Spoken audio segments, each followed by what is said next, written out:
আবার নিয়ে নিয়েছি প্রাণবী গার্ডেন থেকে কুরিয়ারে 3খানা গাছ, শুধুমাত্র আপনাদের জন্য একটা ভিডিও করার জন্য, যে কুরিয়ারে গাছ নেওয়ার পর আমাদের কি কি করণীয় সেটা দেখানোর জন্য, এবং এর পটিং মিডিয়া আমরা কিভাবে তৈরি করব সেই বিস্তারিত আলোচনা করব আজকের ভিডিওতে।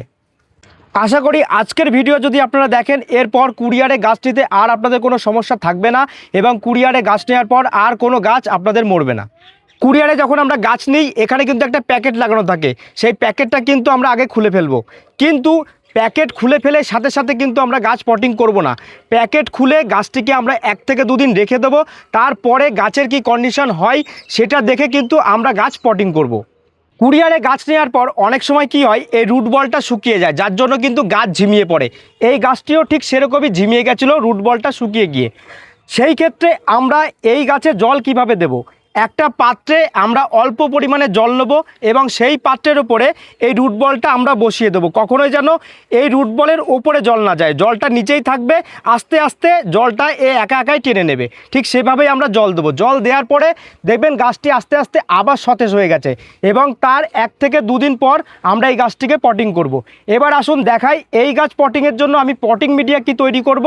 এই গাছ পটিংয়ের ক্ষেত্রে আমরা মাটি তৈরি করব 1 ভাগ সাধারণ বাগানের মাটি, 1 ভাগ লাল মোটা বালি, এবং 1 ভাগ পাতা পচা সার, এবং কিছু পরিমাণে ধানের চিটে। এই গাছ পটিংয়ের সময় আমরা কোনো খাবার ব্যবহার করব না।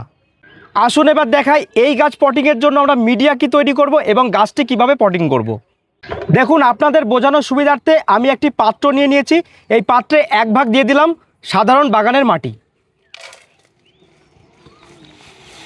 1 ভাগ মোটা লাল বালি,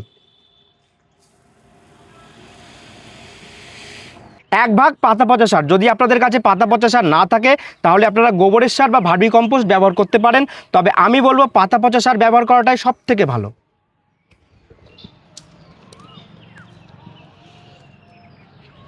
আর নেব ধানের চিটে। এই পাত্রের 5 ভাগের 1 ভাগ ব্যবহার করব ধানের চিটে।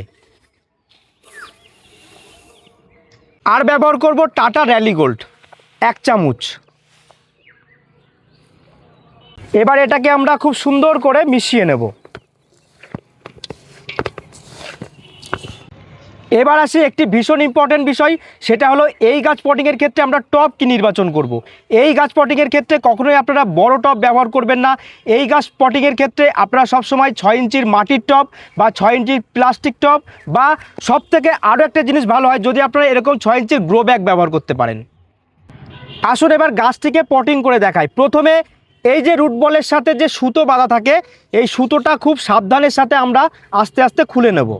খুব সাবধানতার সহিত কিন্তু এই কাজটা করতে হবে, কারণ এই রুট বলটা যেন কখনোই না ভাঙে। আর একটা বিষয় হলো, কুরিয়ারে গাছ আসার পরে অনেক সময় কিন্তু পাতা ঝরে। পাতা ঝরলে কখনো ভয় পাওয়ার কোনো কারণ নেই, তার কারণ গাছের পাতা ঝরে আবার নতুন করে পাতা ঠিক চলে আসবে। দেখুন এই গাছটি কুরিয়ারে আমার কত সুন্দরভাবে এসেছে, এবং ছোট্ট একটা গাছ, কত সুন্দর ঝাঁকড়া গাছ। আসুন এবার গাছটিকে আমরা পটিং করি। পটিংয়ের ক্ষেত্রে টবের নিচে আমরা অল্প পরিমাণে মাটি দিয়ে নেব, এবং তারপর এই রুট বলটা সুন্দর করে টবের মাঝ বরাবর বসাবো। এবং এখানে একটা জিনিস আমাদের লক্ষ্য রাখতে হবে, আমরা ঠিক মাটি ততটুকুই ভরবো যতটুকু এই রুট বলের মাটি আছে। এই রুট বলের মাটির উপরে কিন্তু আমরা আর মাটি দেব না। ঠিক সেরকমভাবেই আস্তে আস্তে আমরা টবের চারিপাশ বরাবর মাটি দিয়ে নিই।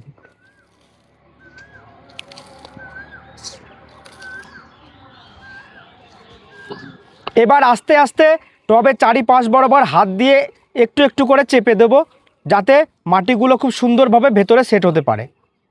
দেখুন আমাদের গাছ কিন্তু পটিং করা হয়ে গেছে। এবার আমরা কি করব চলুন সেটা দেখাই। এবার আমি নিয়ে নিয়েছি জিবা গোল্ড। এই জিবা গোল্ডে কিন্তু আছে হিউমিক অ্যাসিড। আপনারা চাইলে বাজারের থেকে যে কোনো হিউমিক অ্যাসিড ব্যবহার করতে পারেন, কিন্তু আমি ব্যবহার করি এটা, কারণ এতে কিন্তু প্রচুর পরিমাণে শিকড় আসে। জলের সাথে 1 লিটার জলে 1 গ্রাম মিশিয়ে আমরা এই গাছের গোড়ায় এবার দিয়ে দেবো। এবার টব ভর্তি করে এই হিউমিক অ্যাসিডের জল আমরা দিয়ে দেবো। এবার আরেকটা গুরুত্বপূর্ণ বিষয়, সেটা হলো এই গাছ আমরা রাখবো কোথায়। এই গাছ কিন্তু এখনই আমরা ডাইরেক্ট সানলাইটে রাখবো না। এই গাছটা আমরা একটু সেমি শেডে রাখবো 2 থেকে 3 দিন, তারপরে আস্তে আস্তে এই গাছটিকে আমরা ডাইরেক্ট সানলাইটে রেখে দেবো। ভিডিওটা কেমন লাগলো অবশ্যই কমেন্টে জানাবেন। আর আশা করি এই ভিডিওটা থেকে আপনাদের ভীষণ উপকার হবে, তাই এই ভিডিওটা প্রত্যেকে সকলের সাথে একটু শেয়ার করে দেবেন। ততক্ষণ সকলে খুব ভালো থাকবেন। ধন্যবাদ।